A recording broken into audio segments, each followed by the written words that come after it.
Hello friends, hi, how are you? I hope today is finding you awesome.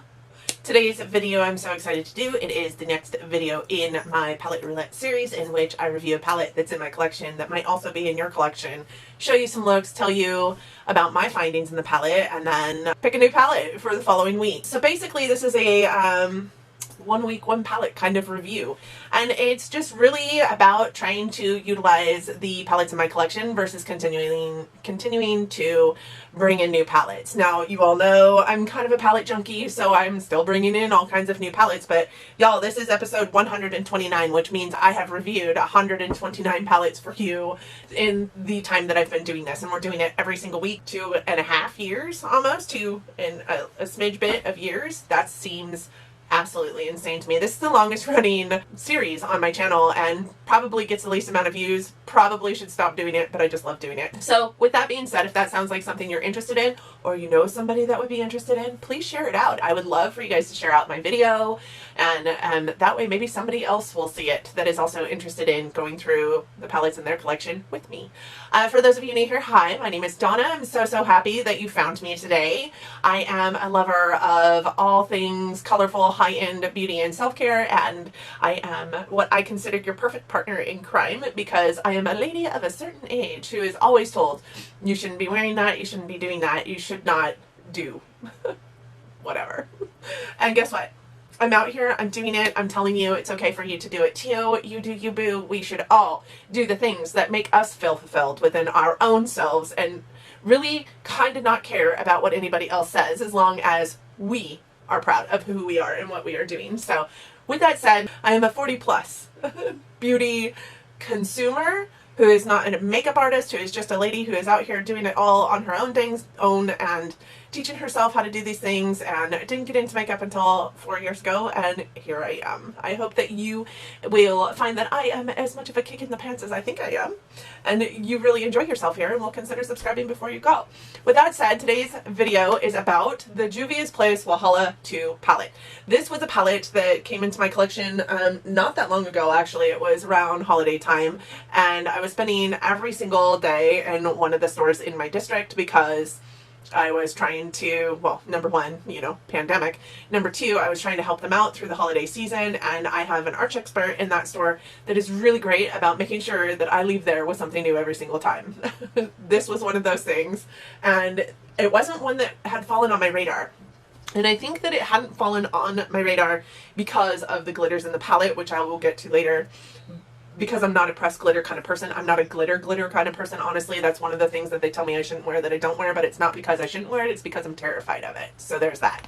So the Juvias Place Wahala 2 palette is $30. It is still available on the Juvias Place website, but that is the only place that I could find it. It has a 4.8 star rating at Ulta, a 4.9 star rating at Amazon with 12 reviews, and a 4.5 star rating at Google with 20 or 38 reviews. I couldn't find the number of reviews on Ulta, and because they're no longer for sale there, I couldn't populate it either. So I'm not sure how many reviews were encompassing that 4.8 star review. I do think that this is probably roughly right around that 4.5 star rating that Google is giving it. And the biggest reason why is because it just doesn't pack the punch that a normal Juvias Place palette does for me. And I do have a ton of Juvias Place palettes. I do have a ranking my Juvias Place palette that I will pop in to the cards up there so that you guys can go see it. This one ranked in last, I think, but it's because I haven't used it yet. The color story is really nice, but let's talk about the packaging first. So this is the packaging on it, and it is just a typical Juvias Place palette with the, you know, very gorgeous artwork on it. And it just says Juvias Place Wahala 2, and it's got one of these masks on it. Yes, Benin, I don't know if I'm saying that right. If I am not, I do apologize, but Benin mask of the Edo people of Nigeria is what this mask is. Wahala is a Nigerian word for a translation for trouble, drama, and intensity. That mask is like the epitome of drama, I do feel like. It does say this palette is a mixture of culture, playful, and sassiness. This drama palette is a powerful selection of 30 beautiful and contrasting colors to complement your innermost artistic cravings. a more amplified definition of our drama, sophistication, and authentic beauty. This is the front of the palette, really pretty. The back of the palette, it looks like this, and I really do love that it has the story of this palette on the back of the palette, because you saw I put it up on the website, but a lot of people aren't going to go there to get that information. This is the inside of the palette. Again, in true Juvias Place fashion, there is no mirror. There's just a secondary picture of the artwork that appears on the outside of the package. I do love that. This is the palette. So I think that this really didn't appeal to a lot of people, and maybe even me, because of all the blues and greens in this palette. At the time that this came out, I really wasn't loving blues and greens on me. I was afraid of them. I did have some blues and greens in my collection, but I was afraid of them. What I will say is these blues really do steer very purple almost, in a way. The blue that's on my under eye looks blue to you in person. It looks very purple, and it is this blue right here. This periwinkle is a very pretty shade. It's also in the uppermost parts of my eye look today.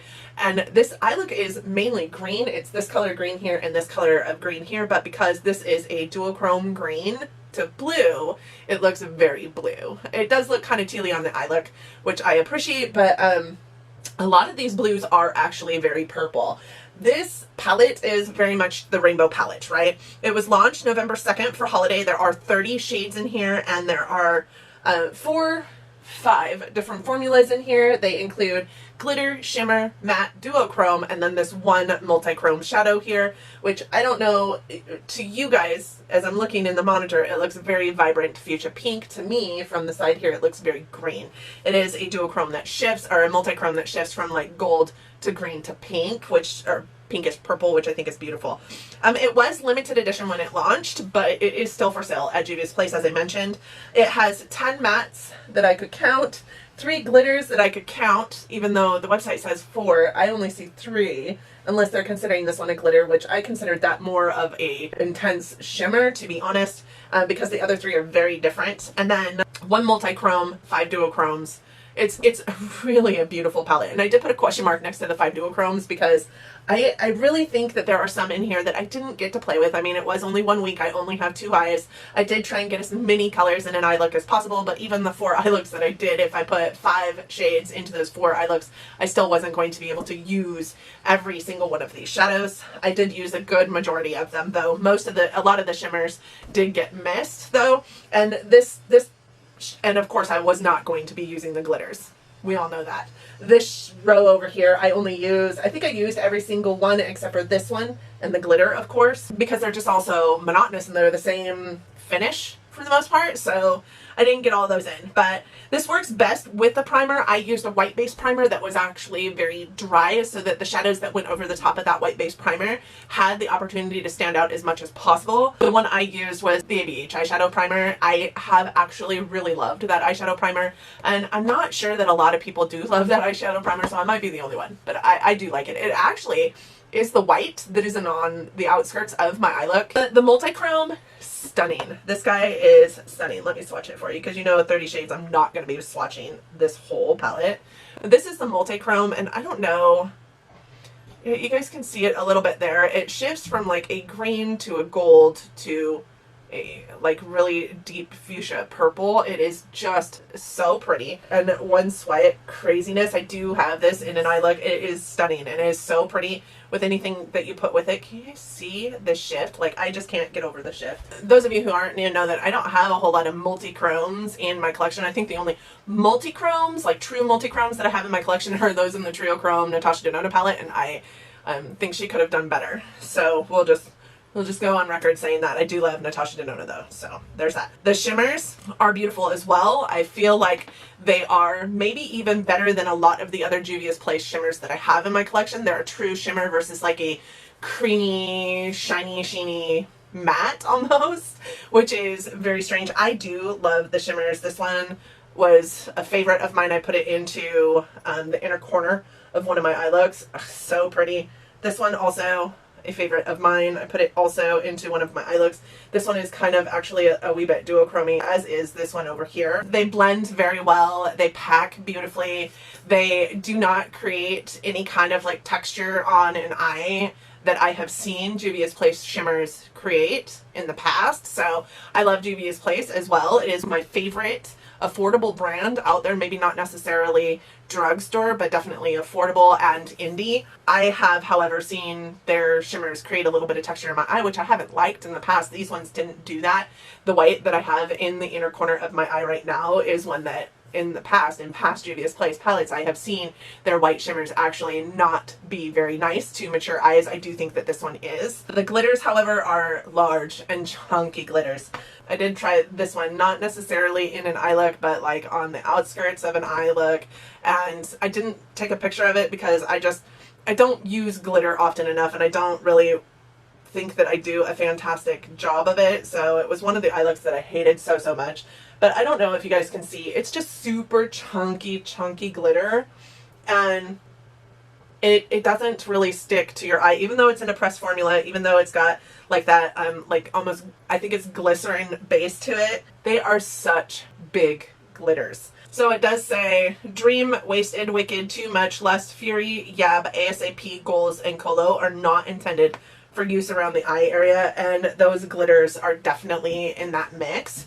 So they shouldn't be used in the eye area. This silver one sticks a whole lot better than any of the other ones. I don't know, its glitter base is a little bit more tacky than the purple one is for sure. It definitely sticks a little bit better, but I would still say that I ended up with glitter fleck all over my face when I used the purple one, even with a glitter glue, just on an outskirts of the eye look. And then when I went to go take it off, it actually was pokey, which is probably why it's not eye safe. So I'm not going to say that I love those glitters because I absolutely didn't, but this one here definitely has a different formulation for keeping it together than the purple one does. The mattes, they're good, they're pigmented, they're very blendable, but I find that they were just kind of meh, in my opinion, to other Juvias Place mattes. And when I say that, it's because even though they're pigmented, what they appear to be in the pan is not what they show up as on your eye look. I do know that I mixed, you know, some really vibrant colors into an eye look, and it looked more bubblegummy, more pastel, more cotton candy-esque than I had intended it to look. I was really looking for that Instagram eye, that, you know, in your face, like color galore, like blues and pinks, and it just didn't populate on my eye that way, even after packing and blending and packing and blending and packing and blending. That pop wasn't there for me, and that pop is typically what I get from Juvias Place. I thought that was one of the first things that was unusual for me as far as the Juvias Place formula goes that I am used to. They swatch horribly. This is also something that I think is odd for Juvias Place because most Juvias Place shadows swatch amazing. So I'm not sure the difference in the formula in this palette versus their other palettes. Another point of difference, just a difference, is that these are teeny tiny square pans, whereas most Juvias Place palettes are round pans, and they're quite large round pans. I mean, we do have 3 different sizes of round pans from Juvias Place, but they have never been square. Even the first Wahala palette was round pans. So I'm not sure what's going on with that. If I'm honest, I do like a good square pan palette because if you decide to depot any of these, they're going to fit in with other shadows into like a magnetic palette a little bit better. But at the same time, we have things like the Colored Rain Book of Shadows that is specifically made for round pans. So that's just a point of reference, not really anything that bothered me about this palette because it definitely didn't bother me. I do like square pans. I feel like there's less wasted space with square pans. Another thing that was odd to me is that Juvias Place names their shadows typically in languages that are not English, and this has names like Fame and Greed and Wicked and Goals and Venom, but also has like Colo and Yob and Oya and Gobi. I mean, it's very like, but most of it is in English, so I just thought that that was very strange as well. What I also thought was strange about this is that the shimmers perform better wet. This isn't usual for Juvias Place. I find that the shimmers for Juvias Place usually perform whether they are wet or dry. Also, what was unusual for me with this palette is that the wear time was quite a bit less than what I have seen in other Juvias Place palettes. This lasted, without a primer, it lasted about 5 hours for me before I saw significant fading. And then with a primer, it would last about 8 hours before I saw significant fading, especially on those outskirt shades, those ones that are blended a little bit more, like they would be nothing after a certain time frame. That's unusual for me. I have had Juvias Place palettes and their shadows stick around I've fallen asleep with them on my face and woke up to an eye look that looked pretty much like I had done it that day. I mean, a few little touch-ups and I was good to go. This is not the same thing for this palette. While those are just points of reference as far as differences in the palette, I will go on record saying I did like this palette. I had a really good time with this palette, and sometimes having a palette that has to be built up for the opacity that you want it to have, or the strength that you want it to have versus what's in the pan, is actually a good thing. I think that this would be a good starter point for a lot of people in the Juvias Place formula, just because the ones in the other palettes are pretty like in your face, bam, here you go. I also didn't notice a whole lot of fallout with this palette, which is not unlike Juvias Place, so I think that this does have a wee bit of a similar formula. It's just maybe a little bit shifted. I'm not certain, I can't tell you because I'm not a chemist. I don't know the different, and I don't look into the formulations enough to know where the biggest differences are. I can just tell you that this formula is a smidge bit different, but I'm not mad at it. I do like it a lot. I had a lot of fun with it. I did get a lot of great looks out of it, and I know that you've seen that here. There was no staining with this palette, which is, again, is something interesting because I have seen staining from Juvias Place in the past. There are 10 shadows in this palette that are not meant for eye use. I always use them unless I just like the glitters I'm not going to put on my eyes because I'm terrified of glitter. But the other ones that are in here that aren't meant for eye use, I have used them on my eyes. I didn't have any irritation with any of these shadows. As a matter of fact, I think one of them's in my eye look today. I have not had any irritation with any of these shadows, so I can go on record with telling you that that's my experience. But if it bothers you that 10 of the shadows in here are not meant for your eye, and there are only 30 shadows, so that means you're down to 20 shadows and it costs 38 bucks, then it's probably not one that you want. But I think that even 20 shadows for 38 bucks is a dang good deal. The 30 pans in here have 0.035 ounces of product per. That's a smidge bit smaller than a ColourPop shadow, and at $38 for even 20 shades, that's just under $2 a pan, and I think that that's pretty compensatory to what you're going to pay for single shadows from ColourPop too. So I don't think that it's a bad deal. I really don't. With that said, it is a palette that will stay in my collection. I can see me pulling for these, especially, you know, for these 3 shades, but especially this one.